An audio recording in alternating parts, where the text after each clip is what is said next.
Queridos amigos, queridas amigas, vamos novamente dar início a mais um encontro para falarmos sobre autodescobrimento dentro das reflexões propostas por Joana de Ângeles. Vamos iniciar fazendo a nossa prece. Elevar o nosso pensamento ao Criador nesta hora, um momento em que guardamos para sintonizar com o Pai Maior, abrir o nosso pensamento para que as entidades amigas se aproximem e possam nos envolver nesta hora. Onde quer que estejamos nesse momento, esses amigos espirituais estão conosco, aproveitando esse clima de paz, esse clima de busca de felicidade, para nos ajudar nas nossas lutas diárias. Então façamos desse momento um momento de sintonia com Deus. Reflitamos sobre tudo o que vamos discutir aqui, nos colocando à disposição desse mundo espiritual que quer nos ajudar, quer nos intuir, quer nos inspirar. Às vezes, antes de fazer a prece, eu vou fazer só uma introdução. Às vezes nós esquecemos da assistência desses amigos espirituais. Estão do nosso lado. A missão deles na Terra, junto conosco, é exatamente essa: nos conduzir para Deus. E nesse momento eles estão conosco, como em todos os momentos das nossas vidas. Eles sabem das nossas fragilidades, sabem dos nossos desafios e dos diversos enfrentamentos que temos e que teremos. Conhecem a nossa história e nos amam. Esses amigos espirituais cuidam de nós por amor. Então, vamos abrir mais para essa relação. Vamos nos abrir mais para estas vibrações que vêm deles. Vamos ouvir os conselhos que eles estão lançando e que às vezes a gente na correria não percebe. Mas eles estão conosco, tentando nos conduzir para encontrar na mensagem de Jesus a nossa libertação. Eles estão sempre tentando nos inspirar para que a gente possa optar pelo melhor caminho. Eles nos inspiram, mas não podem fazer a tarefa. Esse é um dos pontos que nós vamos tratar aqui hoje. Mas agora, para a gente fazer a nossa prece, sintonize com o teu anjo da guarda. Ele está aí contigo. Sintoniza com os teus mentores, eles também estão envolvendo você numa vibração de amor, desejosos de que mais uma noite nós alcancemos um nível maior de espiritualidade, de compreensão, para vivermos a vida de forma mais equilibrada. Então, preparados com o pensamento asserenado, com o pensamento vinculado em Deus, vamos fazer a nossa prece de abertura.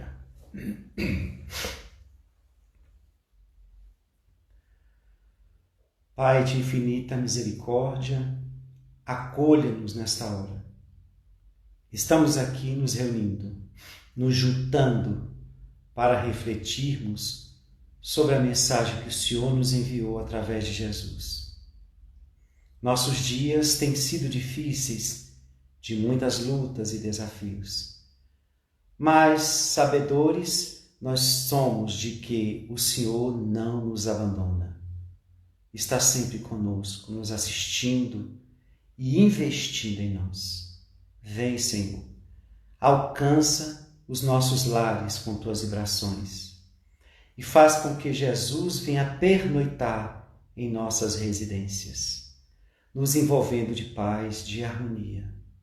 Rogamos ao Mestre Jesus que envie os mensageiros do bem para nos acolher nessas horas de reflexão, nos protegendo e nos dando estímulo para prosseguir, Senhor, seja qual for o problema que estivermos enfrentando, qualquer desafio e demanda, inspira-nos, Senhor, para encontrarmos o melhor caminho para a solução, para o retorno da paz. Fica conosco, hoje e sempre, que assim seja. Quando examinamos a mensagem de Jesus, principalmente naqueles 3 anos em que ele começa a sua pregação, nós vamos notar algo importante que ele vai deixar para nós como um convite para que assumíssemos a nossa responsabilidade como espíritos imortais que somos. Do que é que você está falando, Arilson? Eu estou falando da maneira como ele tratava os indivíduos que o buscavam. Como é que Jesus manejava, utilizando do bem, do amor que trazia, para acudir essas criaturas? Temos em algumas crenças a afirmação de que ele veio suspender os pecados do mundo e conduzir a criatura à paz.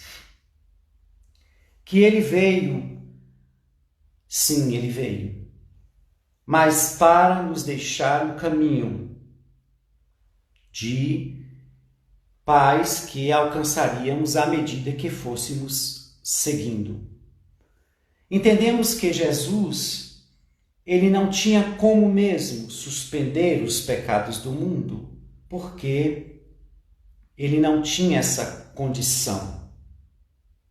O Espiritismo claramente nos mostra que só a criatura em si mesma pode fazer a sua autoiluminação, a recuperação de si mesma, a superação das sombras que carrega. Jesus, claro, o grande psicoterapeuta, sabia disso. E ele não estaria ali para fazer com que o povo, ou as pessoas em particular, se apoiassem nele, na expectativa que ele pudesse libertar cada um que o buscava. Quando vamos examinando a mensagem dele, nós vamos vendo que Jesus vai devolvendo para nós uma responsabilidade que queríamos depositar nele. Quando Allan Kardec pergunta no Livro dos Espíritos qual seria o ser que nós deveríamos nos mirar, ou ter como referência, ou colocar como guia e modelo da humanidade, os Espíritos dizem Jesus. Mas vamos reparar que entre o guia e o modelo, as criaturas, desde a época em que ele esteve aqui, optaram pelo guia, porque não estavam interessadas em mudar, não tinham nem essa compreensão clara de que o reino dos céus estava dentro. Só foram tomar pé acerca disso quando Jesus disse. Eles não tinham essa noção de que a felicidade e a paz estavam dentro, mas sim em algum lugar circunscrito. E ao seguir determinadas crenças e a exercitar a fé nesse Deus supremo, eles iam conseguir estar um dia neste lugar sagrado.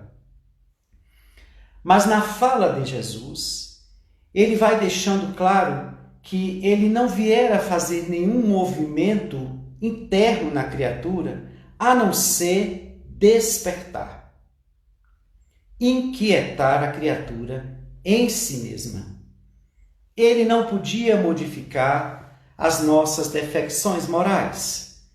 Ele não poderia plantar virtudes em nós. Então ele chega, deixa uma mensagem para que as criaturas pudessem refletir. E é por isso que dentro dos seus discursos ele deixava sempre a responsabilidade conosco. Existe uma passagem muito comum que nós vamos ver isto. Quando ele curava alguém, quando ele utilizava dos seus fluidos para socorrer alguém que estava na aflição, na enfermidade ou enfrentando algum problema. Ao terminar de fazer a intervenção fluídica ou verbal, ele dizia: agora vá e não tornes a pecar, para que não te aconteça algo pior.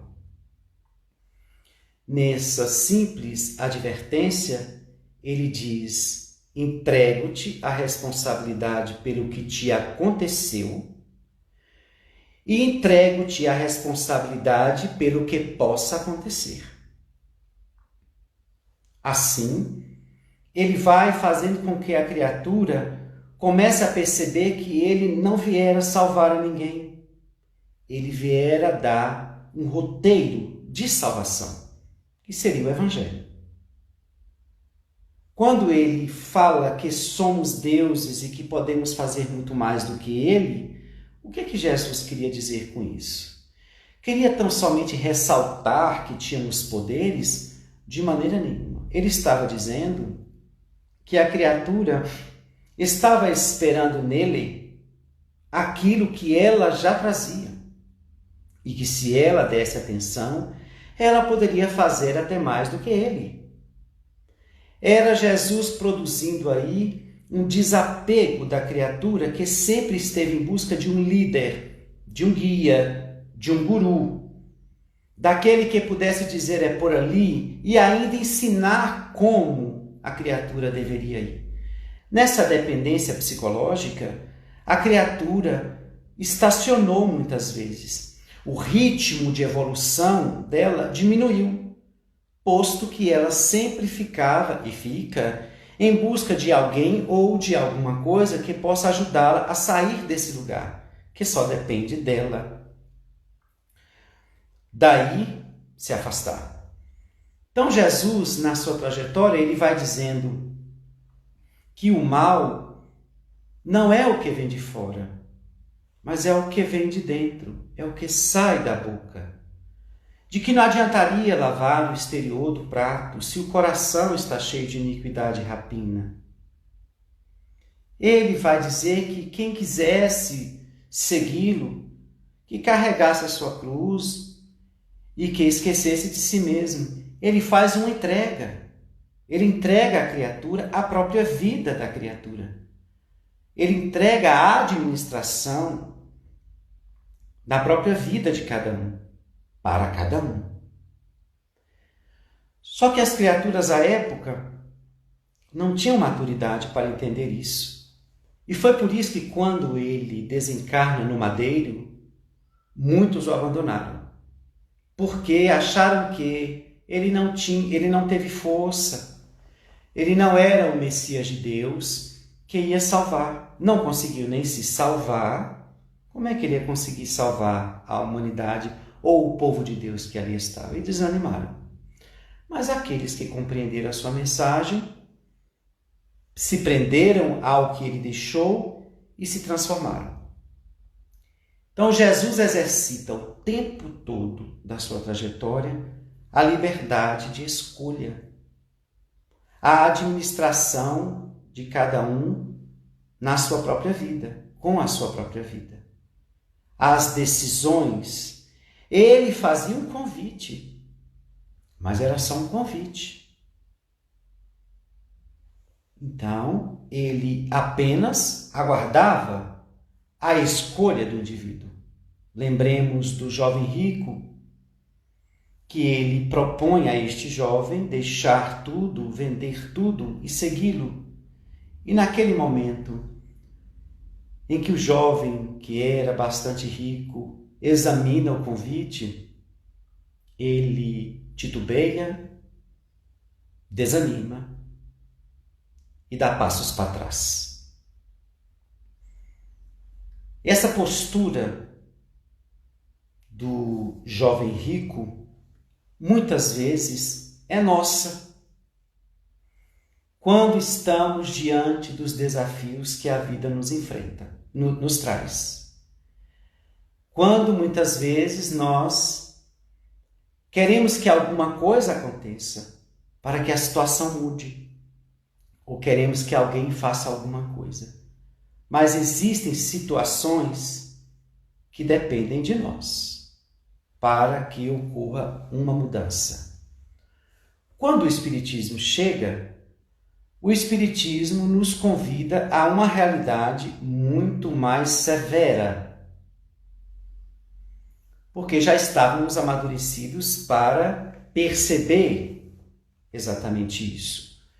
Quando o Espiritismo deixa bem claro as leis de Deus, a nossa liberdade, o nosso livre-arbítrio, falando da reencarnação e de que todas estas são compostas pelas nossas ações, bem, o Espiritismo tomba o vitimismo, tomba a queixa, a reclamação, a autopiedade, a autocomiseração. O Espiritismo revela-nos: você é quem construiu o seu destino até agora. E o que virá dependerá também de você. A criatura não suporta ainda assumir essa responsabilidade. Por isso, não quer fazer o autodescobrimento, não quer se iluminar com o esforço que deve fazer. Ela sempre está em busca de alguma coisa ou de alguém para não assumir esse lugar. E o Espiritismo deixa claro que não vai haver nenhuma intervenção divina neste quesito. Não vai haver nenhuma intervenção de Jesus nessa história que é só nossa. Porque a contribuição divina já chegou. A assistência de Jesus já foi dada. Então agora, depende de mim modificar a paisagem da minha vida. Existem coisas que já foram feitas e que agora nós estamos colhendo.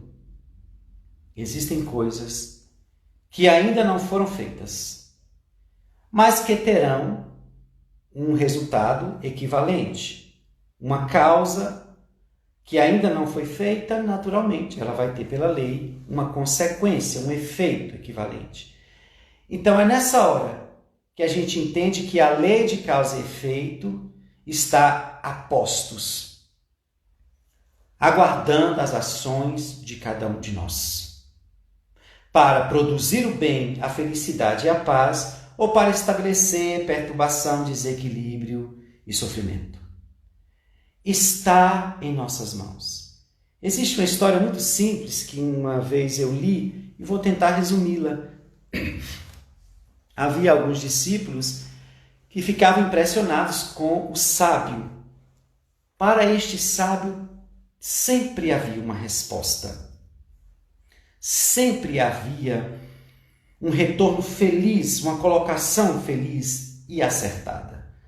E aí um deles se inquietou com isso e disse: não é possível que tudo ele sabe. E aí os outros falavam: mas ele é sábio. Sim, mesmo assim, alguma coisa ele deve errar. Vamos procurar alguma forma de levá-lo a equivocar-se. E aí ele trama: vamos pegar um pássaro, colocar nas mãos, o pássaro vivo. Vamos fechar as mãos, nos aproximar dele e perguntar se está vivo ou está morto. Se ele disser que está vivo, a gente aperta e mata o pássaro. Ele se equivoca. Se ele falar que está morto, a gente abre as mãos e o pássaro sai voando. E aí todos concordaram e foram até o sábio. Ao chegar lá, segurando o pássaro nas mãos, eles perguntaram: sábio, temos um pássaro. Nós gostaríamos de saber se ele está vivo ou se ele está morto. O sábio meditou um pouco e disse: o pássaro está em suas mãos. E eles saíram frustrados.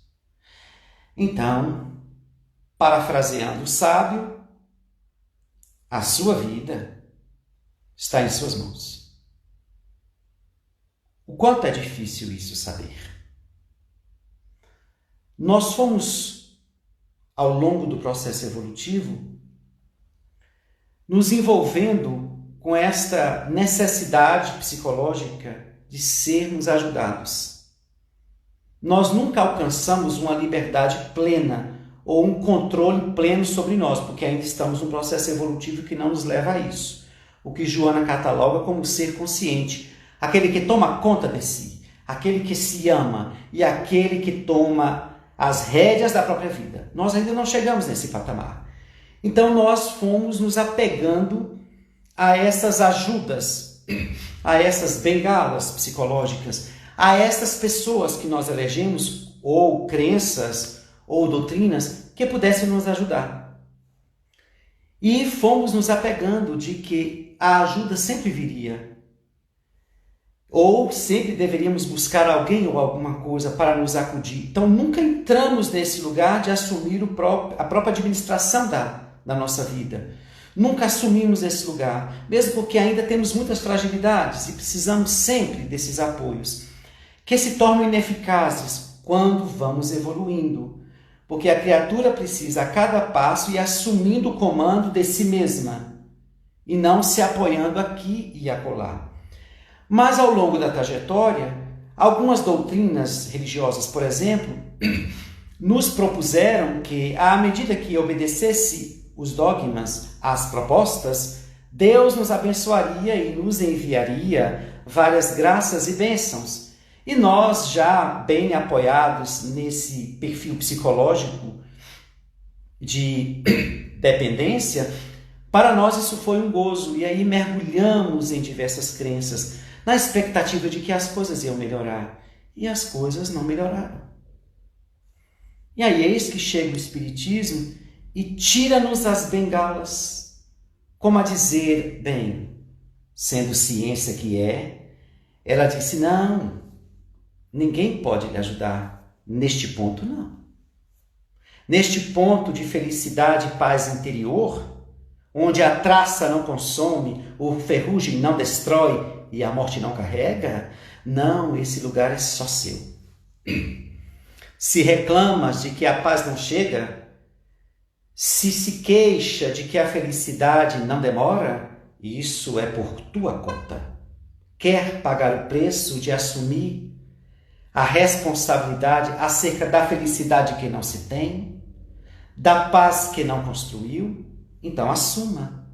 Porque do contrário, a tua espera de que venha alguém ou alguma coisa modificar as paisagens da alma serão frustradas.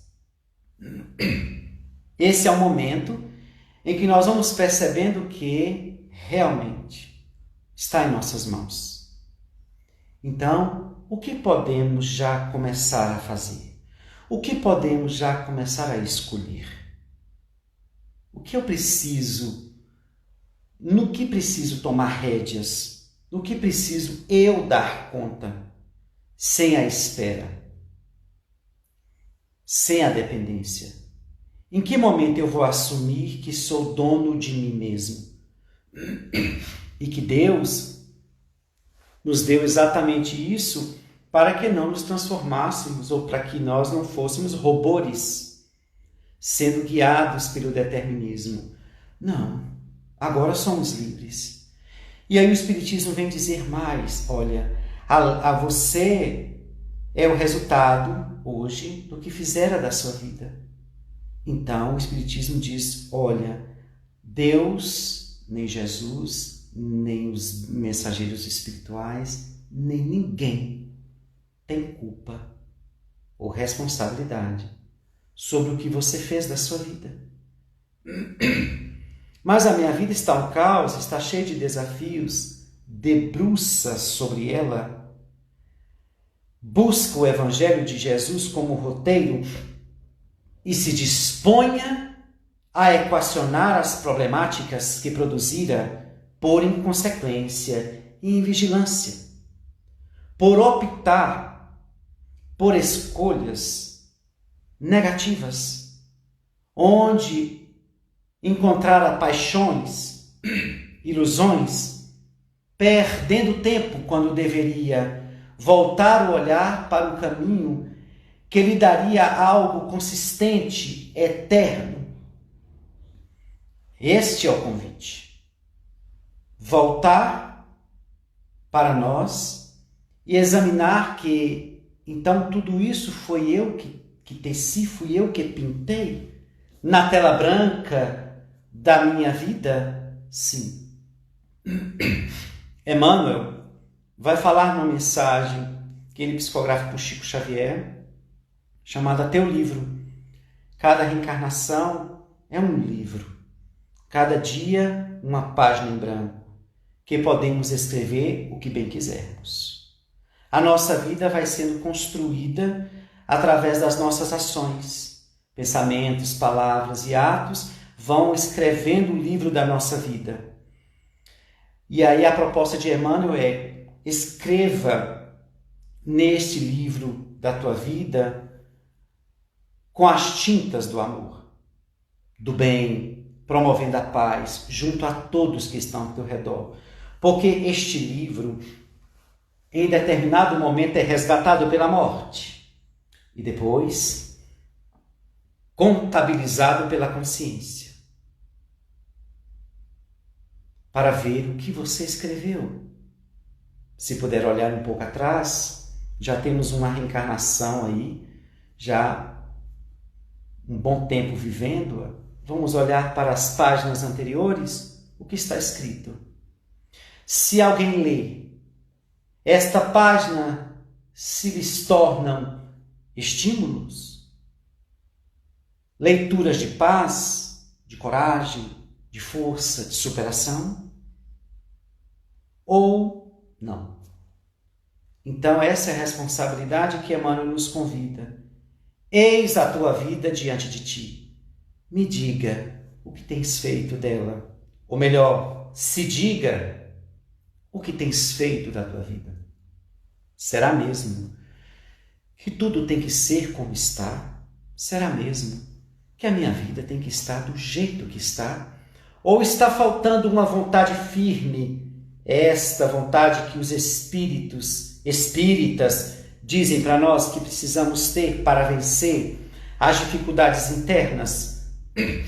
Essa vontade que Leon Denis vai dizer ser a maior das potências, não será que está faltando um pouco de vontade, de aplicação na sua vida para que ela modifique o quadro, a paisagem? Será se nós não estamos ainda nessa espera de alguma coisa acontecer e aí nos mergulhamos no comodismo? É hora de repensar, porque se eu sou o construtor do meu destino, eu tenho que me manter em obra, em ações contínuas, eu tenho que avaliar o meu comportamento, eu tenho que ver o que eu estou plantando, porque vai ter uma colheita equivalente como consequência.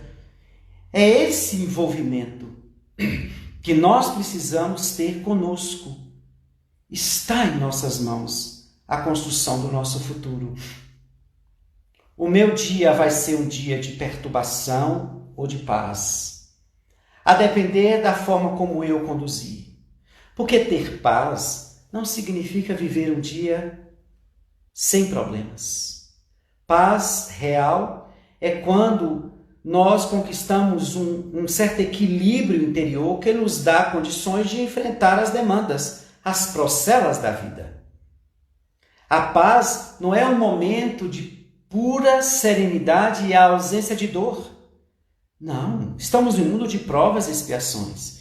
Impossível não vivenciar as dores que surgem de todos os cantos. A paz real e bem conquistada é aquela que nos dá uma certa coragem, uma certa intrepidez, segurança para passar pelos problemas com lágrimas, mas com uma certa paz interior que nos dá a certeza de que isso vai passar. E que se nós não enfrentarmos esses desafios, nós seremos engolidos por eles. Da mesma forma que a felicidade não é um momento de riso constante, de gozo constante. Quando nós vamos construindo felicidade dentro de nós, há um sentido para viver. Há uma alegria de viver. mesmo diante de todos os sofrimentos e todas as lutas. A criatura luta, cai, levanta, mas traz um riso na face, traz a esperança no discurso, traz irradiações que brotam dessa felicidade já conquistada. É claro que um dia nós vamos lograr a plenitude, onde a paz dominará as paisagens das nossas almas e não estaremos mais sofrendo. A felicidade vai alcançar os escaninhos da nossa vida interior e estaremos plenos, ricos de felicidade. Mas quem disse que nós não podemos começar a conquistar esta paz, esta felicidade, pouco a pouco, até que ela nos domine? Então isso depende do ser que está livre de mãos desatadas, de mãos que não estão acorrentadas, para poder manusear todo o seu esforço, toda a sua energia, toda a sua vontade para construir uma vida melhor. E Deus examina isto.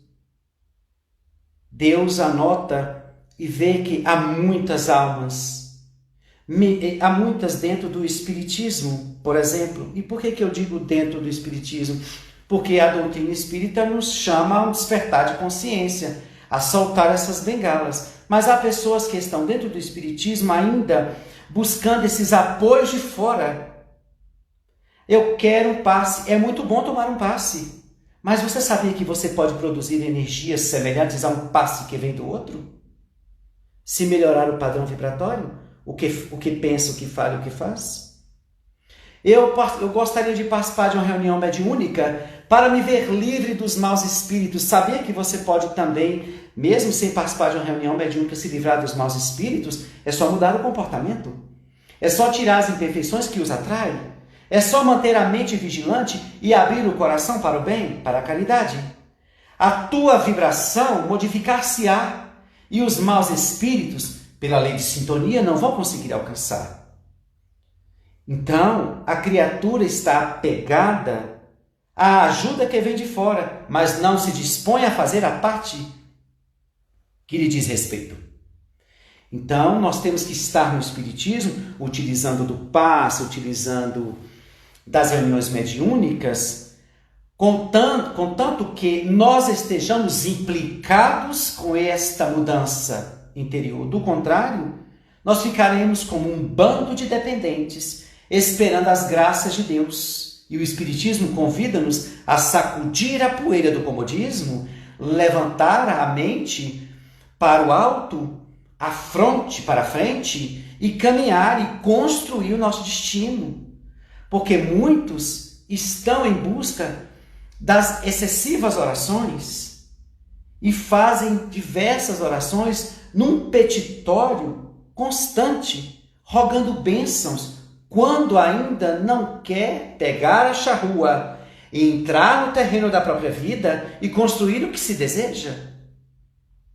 É a preguiça moral que nos leva a ficar em busca da espiritualização, da espiritualidade, melhor dizendo, né? Porque espiritualização é um fator de busca interna, mas da espiritualidade, de variadas formas, para que a espiritualidade faça alguma coisa, mas ela já fez, e invadiu os 4 cantos do mundo, utilizando a mediunidade para deixar para nós a mensagem de Jesus rede viva, dizendo para nós a coisas, informações que à época ele não pôde dizer com clareza, porque o povo à época não tinha condição de assimilar. Então nós estamos agora diante de nós mesmos. A vida que eu tenho é esta. Fui eu que a produzi assim? Sim, você. Este planeta, esta família, tudo foi a programação, parte de escolhas próprias. Parte das necessidades evolutivas que trago, parte das dificuldades que eu não consegui superar. Então, eu construo uma programação. Então, a gente tem a opção de reclamar, fazer queixas, lamentar, ou cobrar dos outros, ou cobrar disso, ou cobrar daquilo, ou do planeta, ou do país, ou do que, sei lá o quê, ou da gente. Se eu estou enquadrado dentro deste país, dentro deste planeta, dentro desta família, dentro dessa sociedade, bem, é o lugar propício, com as condições propícias, com as dificuldades exatas para o meu aperfeiçoamento, a não ser que Deus erra. Como Ele não erra, está tudo no lugar. Se tem uma coisa que não está no lugar, é a criatura humana, que não despertou para a vivência do pensamento de Jesus.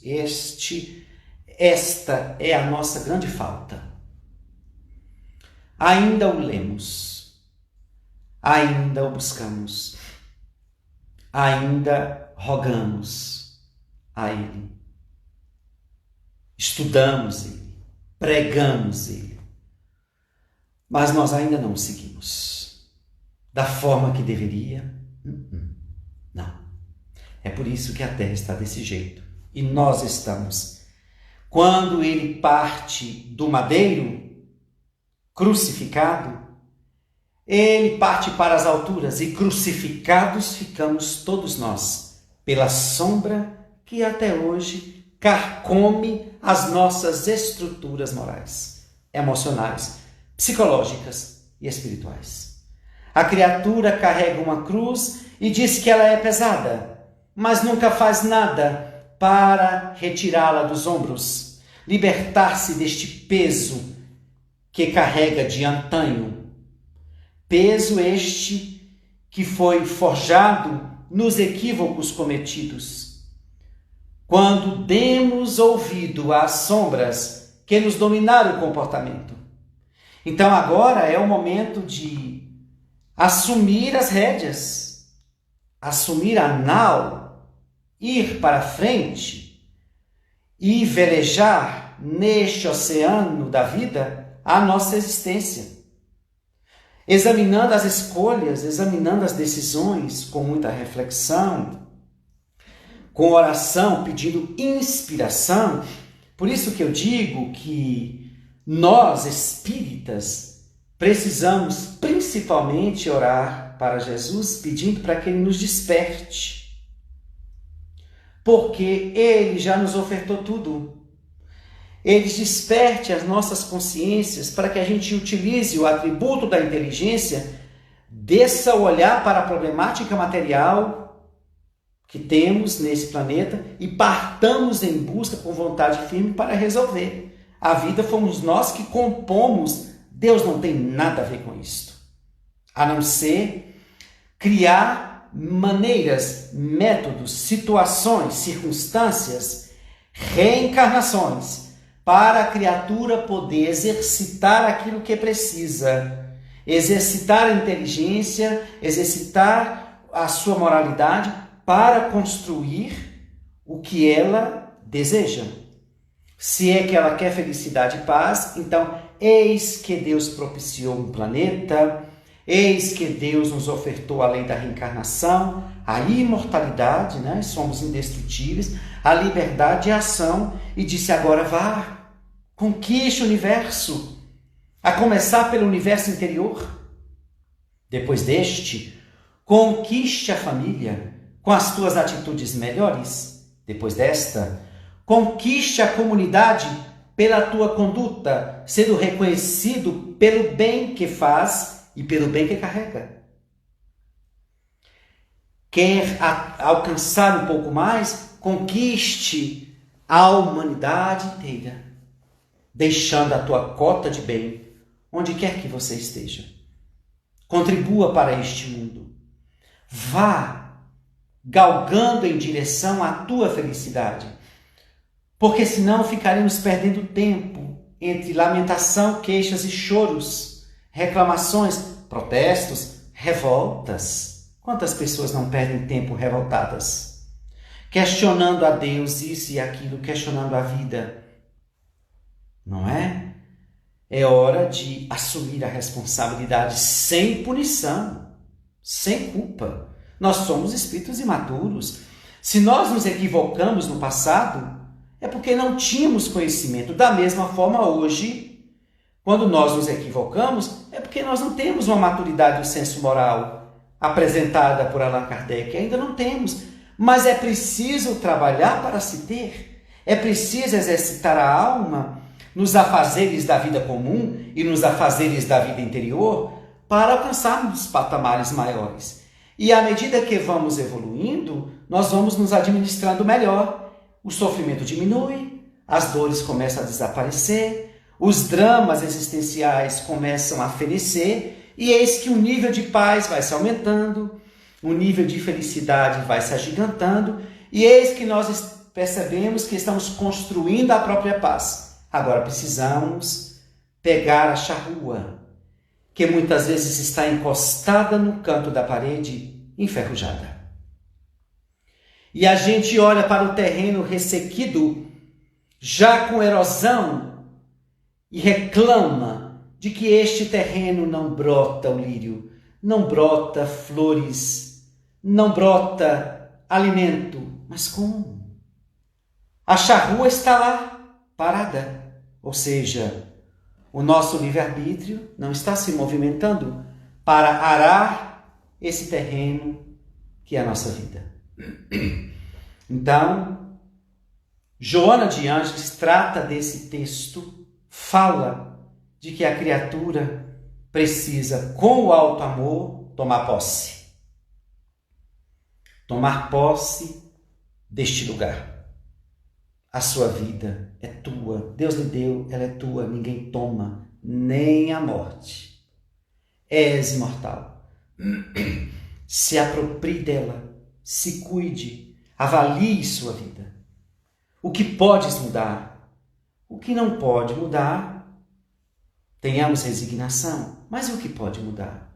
Tem que ser assim mesmo? Até que ponto esse discurso de a minha vida é assim mesmo, não tenho o que fazer, é tudo muito difícil. Até que ponto esse discurso não é da ordem da preguiça, do medo de enfrentar ou de se enfrentar, do medo de sair para o novo e construir uma vida nova. Jesus está nos convidando o tempo todo. Nós não viemos aqui para sofrer. Então, entendemos que se o sofrimento perdura, há algo parado em nós, há algo estacionado em nós. Então, vamos fazer o autodescobrimento e começar essa movimentação interior, para que essa movimentação interior nos leve a fazer as escolhas exatas. Quanto mais nos melhoramos, quanto mais evoluímos, mais escolhemos o melhor. E pela escolha certa, nós obteremos consequências saudáveis. Nesta hora em que nós vamos adquirindo consciência de quem somos e o que precisamos mudar, e vamos mudando, e vamos nos auto-iluminando, nós começamos a diminuir o número de erros. Então, vamos plantando um novo futuro. Estamos já programando as próximas existências. Já estamos programando. E aí? Como anda a sua programação? Porque tudo o que tem feito até agora já vai ter ressonância lá na frente. Ou já deve estar tendo agora. E aí? Algum problema lhe atravessa e persiste? Algum drama? Algum desequilíbrio? Analisa-te. Tu és o comandante da tua nau. Se o barco, se o navio desvia, sai da rota, isso fica por conta do comandante, que deve estar atento, porque as tempestades nesse oceano da vida tendem a nos dispersar e soltar o leme e sermos arrastados de roldão, como diz Joana de Ângeles, para sofrimentos diversos. Vá para a frente do teu navio, assume a tua vida. E se precisar de uma bússola para dizer qual a melhor direção, eleja o Evangelho de nosso Senhor Jesus Cristo, que está aí aberto para nós, dizendo tudo o que precisamos fazer, trabalhar, para alcançar este porto seguro chamado felicidade, estas praias belas chamada paz. Desejo a vocês muita luz, muita harmonia. Assumamos as nossas vidas. Temos a liberdade de escolha. Tome a frente. Escolha ser feliz. Escolha ter paz. Vá em busca. Batei a porta e se vos abrirá. Pedi e obtereis. Buscai e achareis. Entende que Jesus fala de um movimento que a criatura tem que fazer? Se não bater na porta, não vai abrir. Se não pedir, não vai obter. Se não buscar, não vai encontrar. Então, movimentemos com o pensamento em Deus, em nosso Senhor Jesus Cristo, certo de que estamos rodeados das entidades amigas. Tomemos as decisões certas.